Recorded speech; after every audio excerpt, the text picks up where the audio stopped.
आओ तुम्हें वो भी जरा सा मंजर दिखा दूं, वो भी नक्शा जरा सा देख लो।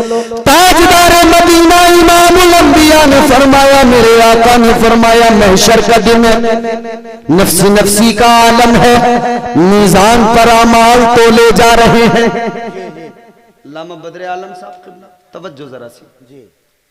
मीजान पर अमाल तोले जा रहे हैं, वजन किया जा रहा है। मेरे आका ने फरमाया, एक आदमी है मैदान महशर के अंदर, उसके अमाल तोले जा रहे हैं। एक पलड़े में नेकियां रख दी गई, दूसरे पलड़े में उसके गुनाह रख दिए गए। अल्लाह की बारगाह में जब मीजान पर अमाल तोले गए, इधर नेकियां इधर गुनाह, जब मीजान पर वजन किया गया तो दोनों पलड़े बराबर हो गए, न कोई ऊपर है न नीचे है, सुभान अल्लाह, दोनों बराबर। समझ गए ना जी। अब इनको ऊपर नीचे करने के लिए एक चीज तो चाहिए ना। जी हाँ। अगर नेकी एक मिल जाए तो ये ऊपर आ जाए, तो पता लगा अब ये बीच में, जैसे हमारे यहाँ गेम होते हैं ना क्रिकेट वगैरह, तो जो बीच में रह जाता ना कि इस टीम ने भी उतनी रन बनाए, इसने भी उतने ही रन बनाए, तो दोनों के हो गए बराबर। तो कहा कि भाई ड्रॉ हो गया, ड्रॉ। अब वहां कैसे ड्रॉ हो जी, वहां कैसे ड्रॉ हो? इधर इलेक्शन होते ना, इलेक्शन। जी हाँ। किसी को अगर कोई हार जाए एक वोट से, उसके दिल पे क्या गुजरेगी, हाय एक वोट ही तो मिलना था। जी जी जी। एक वोट अगर मिल जाता तो मैं जीत जाता। एक वोट पे हारने वाला 5 साल तक उसी सदमे में रहता है। जी जी जी जी। एक वोट से हारने वाला फिर उतना जी, लेकिन एक से हारा हो तब। अब ये मैदान महशर में इसे एक नेकी की जरूरत है, एक, फकत एक नेकी की जरूरत है। एक नेकी मिल जाए तो जन्नत में चला जाएगा, एक नेकी मिल जाए तो इसके लिए रास्ता साफ है, जन्नत का परवाना मिल जाएगा, ये जन्नत का हकदार बन जाएगा। अब जरा सोचो मेरे भाई, उस पर क्या गुजरी होगी, वो सोच रहा होगा, हाय अगर मैंने एक और नेकी कर ली होती तो अभी जन्नत में चला जाता। एक नेकी की वजह से जो रुका हुआ है वो सोच रहा है, हाय अगर एक नेकी और होती, एक नेकी होती तो मेरा काम बन जाता, एक नेकी मुझे मिल जाती तो काम बन जाता। मैदान महशर में एक नेकी की बुनियाद पर रुका हुआ है, एक नेकी की वजह से रुका हुआ है। अल्लाह ताला ने फरमाया, ऐ मेरे बंदे तुझे एक नेकी की जरूरत है, एक नेकी चाहिए जन्नत में जाने के लिए। अल्लाह ने फरमाया, ये सारे महशर में जाकर देख, लोगों से एक नेकी मांग ले, अहले महशर से जाकर मांग ले। अगर कोई तुझे एक नेकी दे दे तो एक नेकी लेके आ जा, अगर तू एक नेकी लेके आ गया तो तुझे जन्नत में भेज दिया जाएगा। सुभान अल्लाह, सुभान अल्लाह। अब नेकी की पता तो वहां चलेगी जी। यहाँ तो हम सोच रहे हैं 500 का नोट क्यों दे मौलाना के मदरसे में। जी जी जी। मगर मेरे भाई वहां पर सोचोगे यार, जलसा हो रहा था, इम्तियाज बरकाती भी कह रहा था और मौलाना बदरे आलम भी बैठे थे, अगर 500 और दे दिए होते तो आज नेकियां बढ़ जाती। जी जी, सुभान अल्लाह, सुभान अल्लाह। उस वक्त में सोचना है, उस वक्त के सोचने से बेहतर है मेरे भाई आज सोच लो। बेशक आज सोच के दे दोगे, इधर भी बढ़ेगा उधर भी बढ़ेंगी नेकियां। अब जरा गौर से सुनो, अल्लाह ने फरमाया एक नेकी लेके आ जा, एक नेकी लेके आ जा, तू जन्नत में चला जाएगा। एक नेकी की जरूरत है। अब ये मैदान महशर में ढूंढ रहा है अपनों को, क्योंकि जब भी आदमी को कुछ चाहिए होता है अपनों को तलाश किया करता है, अपनों को ढूंढा करता है। अब ये आदमी गया अपनी माँ के पास में, अपनी माँ से जाकर कहने लगा, ए मेरी माँ तूने मुझसे बड़ा प्यार किया, बड़ी मोहब्बत की, ए मेरी माँ 9 महीने तक तूने मुझे अपने पेट में रखा, तकलीफें झेलती रही, दर्द उठाती रही, हर तकलीफ को तूने बर्दाश्त किया। 9 महीने के बाद में जब मेरी विलादत हुई, तूने हर तकलीफ को बर्दाश्त किया है, तूने हर दर्द को सहा है। मेरी खुशी में खुश हो गई, मेरे दुख में तुझे दुख हो गया। ऐ मेरी माँ, तेरी मोहब्बत ये है, और वाकई मेरे अजीजों सच्चाई यही है। माँ की ममता ऐसी है कि माँ की ममता के समंदर की गहराई को नापा नहीं जा सकता है, माँ की ममता को कभी तोला नहीं जा सकता है। क्या होती है माँ की मोहब्बत, क्या होता है माँ का प्यार, आओ जरा देखो। कहने वाले ने कहा, बुलंदियों का बड़े से बड़ा निशान छुआ, बुलंदियों का बड़े से बड़ा निशान छुआ, उठाया गोद में माँ ने तब आसमान छुआ। सुभान अल्लाह, सुभान अल्लाह। कहने लगा, मेरी माँ तो मुझे बड़ा प्यार करती थी, बड़ी मोहब्बत करती थी। ऐ माँ, तू गीले पे सोई, तूने मुझे सूखे पे सुलाया, लेकिन मेरी माँ आज मैं परेशानी में हूं। कहने लगा, एक नेकी की जरूरत है, एक नेकी मुझे दे दे, मैं जन्नत में चला जाऊंगा। जैसे माँ ने इतना सुना, माँ महशर में कह देगी, बेटा ये दुनिया नहीं है, महशर है, इधर मुझे अपनी फिक्र है, तुझे नेकी नहीं दे सकती। माँ ने भी मना कर दिया। माँ ने जब मना किया तो इसका दिल टूट गया कि जब माँ ने मना कर दिया तो कौन देगा। आखिरकार इसे ख्याल आया कि एक बाप भी था मेरा, वो भी बड़ा प्यार करता था। बाप था जो उंगली पकड़ के मुझे चलना सिखाता था, मेरा बाप था जो मुझसे बड़ी मोहब्बत किया करता था। मेरे अजीजों गौर करो, ये अपने बाप के पास चला गया, बाप के पास जाके कहने लगा, मेरे वालिद मुझे एक नेकी दे दे, मैं जन्नत में चला जाऊंगा। बाप ने कहा, बेटा ये दुनिया नहीं है, प्यार उधर ही खत्म हो गया, मोहब्बत उधर रह गई, उधर छूट गई। मेरे लखते जिगर मेरे बेटे, ये दुनिया नहीं है, ये आखिरत है, यहां मैं तुझे नेकी नहीं दे सकता। भाई के पास गया, भाई ने मना किया, बहन के पास गया, बहन ने मना किया, रिश्तेदारों के पास गया, उन्होंने मना किया। तो कुरान ने इसी मंजर को बयान किया। अल्लाह ने कुरान मजीद में फरमाया, अल्लाह का कुरान कहता है, परवरदिगार आलम ने फरमाया, यौम यफिर्रुल मर्उ मिन अखीही व उम्मिही व अबीही व साहिबतिही व बनीही। अल्लाह का कुरान कहता है, मैदान महशर में माँ बेटी के काम नहीं आएगी, बाप बेटे के काम नहीं आएगा, कोई किसी के काम नहीं आएगा, बहन भाई के काम नहीं आएगी, रिश्तेदार के काम नहीं आएंगे, कोई किसी के काम नहीं आएगा। लोगों गौर करो, एक नेकी की जरूरत है, सबसे मांग ली नेकी, कोई नेकी देने को तैयार नहीं है। इसने कहा नेकी नहीं मिलेगी, तो हसरत के साथ मुंह लटका कर, चेहरा झुकाकर, हसरत के साथ खुद ही ये जहन्नम की तरफ जाने लगा। सोच रहा है कि अब तो कुछ हो नहीं सकता, नेकी मिल नहीं रही है तो जन्नत भी नहीं मिलेगी, तो खुद ही हसरत के साथ जहन्नम की तरफ जाने लगा। कहने लगा, यही तो जाना है। लेकिन अब जरा दिल लगा के सुनो प्यारे, ये जुमले मेरी तरफ देखो, जोर से बोलो सुभान अल्लाह। हाँ, जोर से मत बोलना वरना शहीद हो जाओगे।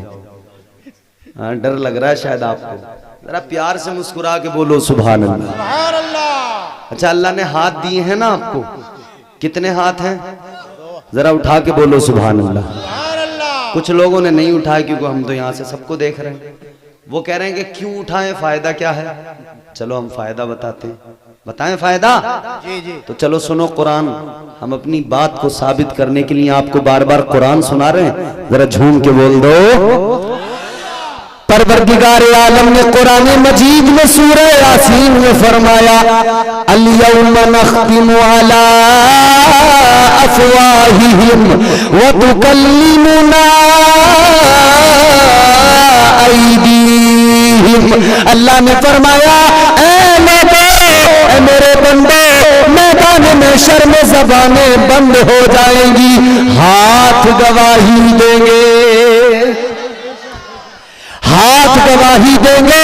ऐ लोगों याद रखना, ये हाथ अल्लाह के हुजूर गवाही देंगे। तो आज इस जलसे में बैठकर सुभान अल्लाह हाथ उठा के कहो, इसलिए कि हाथ गवाह बन जाएंगे। फिर यही हाथ होंगे मैदान में शर्मे अल्लाह की बारगाह में कहेंगे, ऐ मौला, ऐ परवरदिगार, ये तेरा बंदा गुनाहगार तो जरूर था, मगर जब भी ये तेरे जिक्र को सुनता था, तेरे प्यारे महबूब के जिक्र को सुनता था, कुरान को सुनता था, तो मौला हमें उठा के गवाह बना के तेरी पाकी का ऐलान करता था।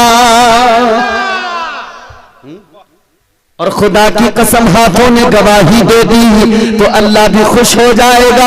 अल्लाह भी फरमाएगा, मेरे बंदे तूने मेरा जिक्र किया, मेरी पाकी का ऐलान किया, अपने हाथों को गवाह बनाया, तो अल्लाह भी उसकी रहमत जोश में आएगी। अल्लाह भी फरमाएगा, मैं अहले महशर को और फरिश्तों को गवाह बना के तेरे गुनाहों को मुआफ कर रहा हूं। सुभान अल्लाह, सुभान अल्लाह।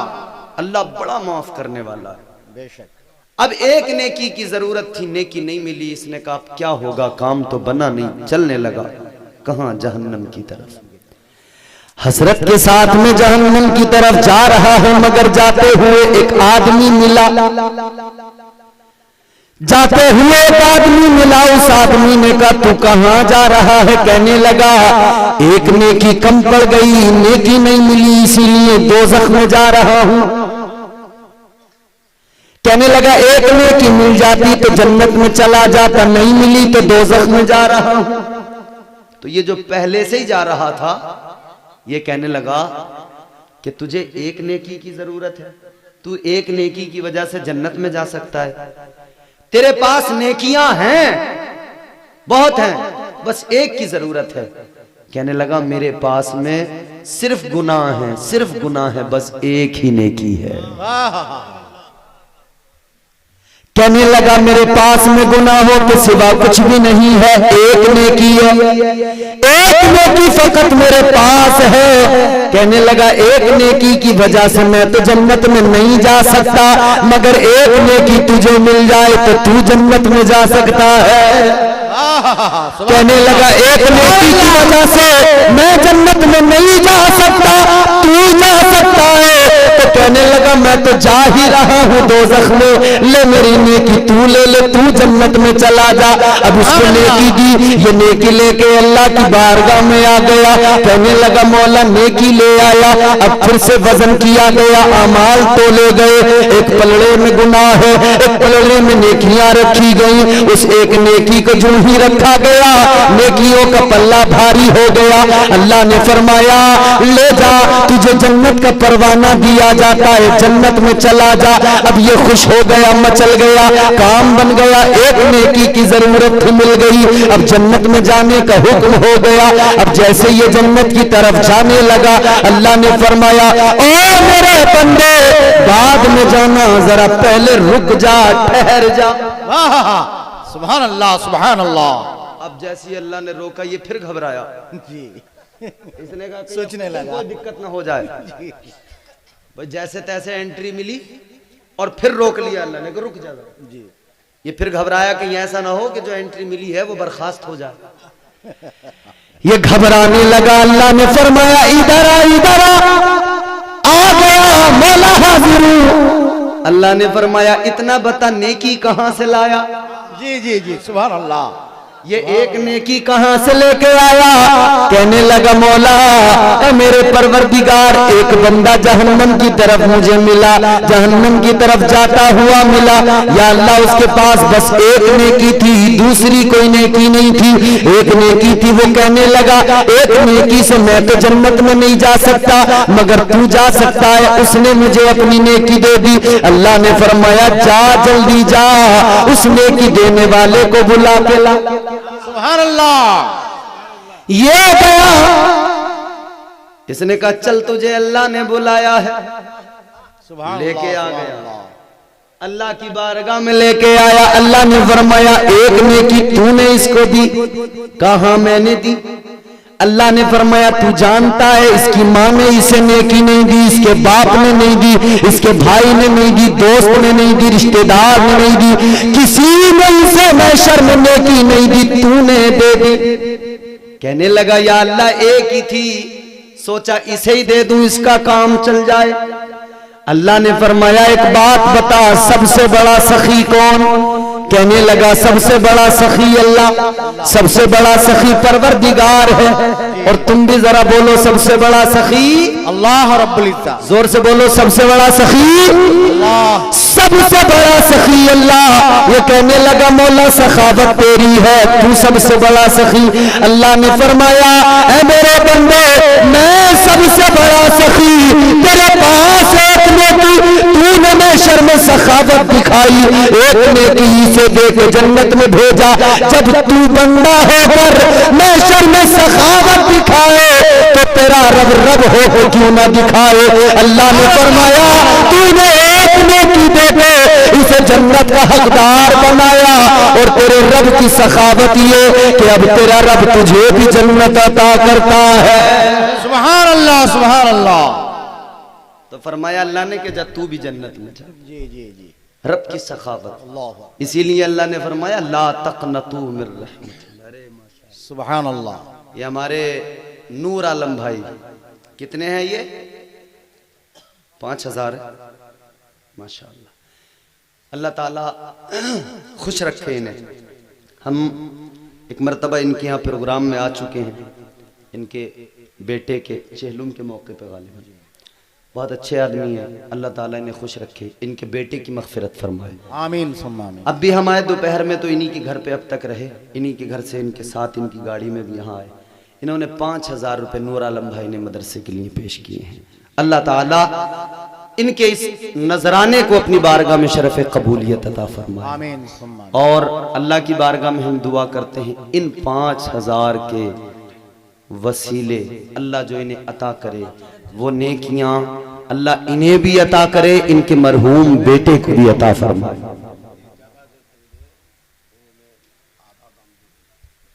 अरे माशाअल्लाह, जोर से बोलें सुभान अल्लाह। तलबा इल्म की जितना ड्रेस है ना, तलबा इल्म के ड्रेस भी दिए।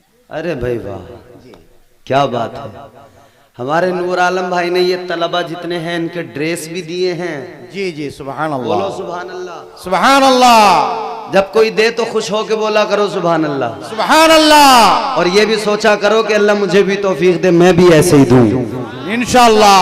तो इधर दोगे ना तो उधर मिलेगा। जी जी। तो इन्होंने ये 5000 भी दिए, बच्चों को ड्रेस भी दिए, और सबसे बड़ी बात ये जो जमीन खरीदी गई ना तो आधा पैसा नूर आलम भाई ने पेश कर दिया। सुभान अल्लाह सुभान अल्लाह। अल्लाह अकबर। अल्लाह ताला खूब बरकतों से नवाजे, अल्लाह ताला खूब तरक्कियां अता फरमाए। आमीन सुम्मा। मियाँ इस दौर में ए बच्चों, अच्छा नींद आ रही है, सुला दो आराम से। इस दौर में आदमी 1 रुपया देने को तैयार नहीं है। बोलो सच्चाई है कि नहीं?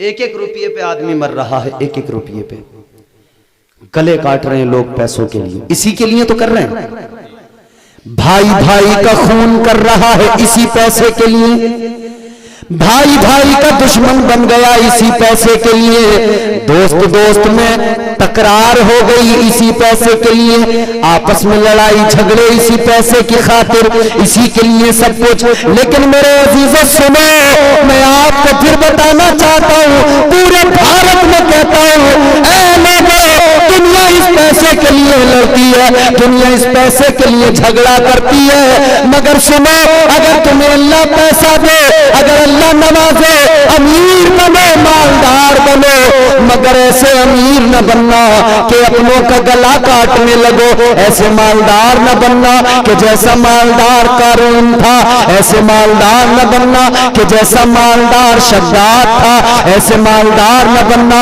जैसा मालदार फिरौन था। इन जैसे मालदार न बनना, ऐसे मालदार बने तो अल्लाह की लानतें बरसेंगी, अज़ाब आकर पकड़ लेगा। मालदार बनना है तो कैसा मालदार बनना है? सुनिए, मालदार बनना है तो ऐसे मालदार बनो जैसे मालदार हजरत उस्मान गनी थे। सुभान अल्लाह सुभान अल्लाह। तो हमारे नूर आलम भाई ने कहा कि मैं ऐसे ही मालदार बनूंगा जी जी जैसे हजरत उस्मान गनी थे। अपनी दौलत मदरसे के नाम, दीन के नाम, गरीबों के नाम, इस्लाम के नाम। लुटा दिए। और ये मदरसा है मेरे प्यारे। आओ एक और मालदार का जिक्र सुनो, मदरसे की बात है तो ये भी सुनो। सबसे पहला मदरसा बनाया किसने? उस मालदार को जानते हो जिसने सबसे पहला मदरसा कहा कि मेरी जमीन में मदरसा बनेगा? सबसे पहला अमीर, सबसे पहला मालदार। अब मर्दो तुम जरा गौर से सुनो, और ये जो मेरी बहनें बैठी हैं ये भी जरा गौर से सुने और फख्र करें। इसलिए है मेरे अजीजों, गौर करो, पहला मदरसा बनाने वाले, पहले मदरसे में जमीन देने वाला अमीर कोई मर्द नहीं बल्कि उम्मुल मोमिनीन हजरत खदीजा है। सुभान अल्लाह, सुभान अल्लाह। पहली ऐसी मालदार खातून हजरत सैयदा खदीजतुल कुबरा ने अपनी सारी दौलत, सारा खजाना आका के कदमों पे रख के निसार कर दी। क्या नाम है? हाँ, सुभान अल्लाह, जोर से बोलो सुभान अल्लाह। सुभान अल्लाह। चलो आज हम मालदारों के लिए नारा लगाते हैं, नारे तकबीर। अल्लाहु अकबर। मगर ऐसे वैसे मालदारों के लिए नहीं लगा रहे, ऐसे मालदारों के लिए जैसे ये हैं सखी जो दे रहे हैं। अल्लाह ऐसे सखियों को सलामत रखे। नारे तकबीर। तुम तो जोर से नारा लगा दो। नारा लगाने पे कोई पैसे तो देने नहीं पड़ रहे तुम्हें, तो जोर से नारा लगाओ। नारे तकबीर, नारे रिसालत, मसलके आला हजरत। माशाअल्लाह। मालदार, कैसे मालदार? हजरत सैयदा खदीजतुल कुबरा कैसी मालदार? बड़ा खजाना, बड़ा माल, बड़ी दौलत। मलके अरब कहा जाता था हजरत खदीजा को। सारा खजाना, सारी दौलत, सारा माल हजरत खदीजा ने आका के कदमों में ला के रख दिया। कहा हुजूर जो कुछ भी है आपके कदमों पे कुर्बान है, जो कुछ भी है आपके कदमों पे कुर्बान है। मेरे हुजूर ने क्या किया उस सारी दौलत का, क्या किया उस माल का? अच्छा एक बात बताओ, शादियां होती हैं ना, ससुराल से कुछ मिलता है ना लड़कों को आजकल? ऐसे नहीं मिले तो मांग के ले लेते हैं, जबरदस्ती ले रहे। कीमतें तय हो रही हैं मियां, बोलियां लग रही हैं। इंजीनियर है लड़का, इतना कैश लेंगे। डॉक्टर है लड़का, 8 लाख लेंगे। मास्टर है, गवर्नमेंट जॉब है, इतना लेंगे। ठोंक बजा के हो रहा है काम। कीमत लगा दी, कीमत जब लगा दी, कीमत ले ली, तो फिर वो आके बिल्कुल पूरी मुस्तैदी से कहती है कि मेरे बाप ने तेरी कीमत दी है, अब तुझे मेरे इशारों पे चलना पड़ेगा। जी ठीक है, ठीक। अब बुढ़ापा आ गया इनका, जिन्होंने कीमत ली थी तो ये दौड़ रहे हैं, और वो दौड़ा रहा है, और वो दौड़ा रही है। ये कह रहे हैं क्या करें, बुढ़ापे में बड़ा मामला खराब है, बच्चे साथ नहीं दे रहे। तो वो कह रही है कि मेरे अब्बा ने कीमत दी थी इसकी, अब ये तेरा नहीं रहा, अब ये मेरा है? कहते खरीद लिया मेरे अब्बा ने कीमत देकर। अब क्या करें, किससे कहें? तो फिर मौलवी मिलते हैं बेचारे, जितने भी दर्द के मारे, गम के मारे होते हैं, मौलवियों के पास आ जाते हैं। और जिनका काम बढ़िया चलने लगे, जिन्हें माल मिलने लगे, वो मौलवियों से दूर भागते हैं। क्यों? वो सोचते हैं मौलवी को कहीं मदरसे को ना देना पड़ जाए इसके। जिस पे 4 पैसे आए मौलवी से दूर भागने लगा, कहता है मदरसे को चंदा न देना पड़ जाए।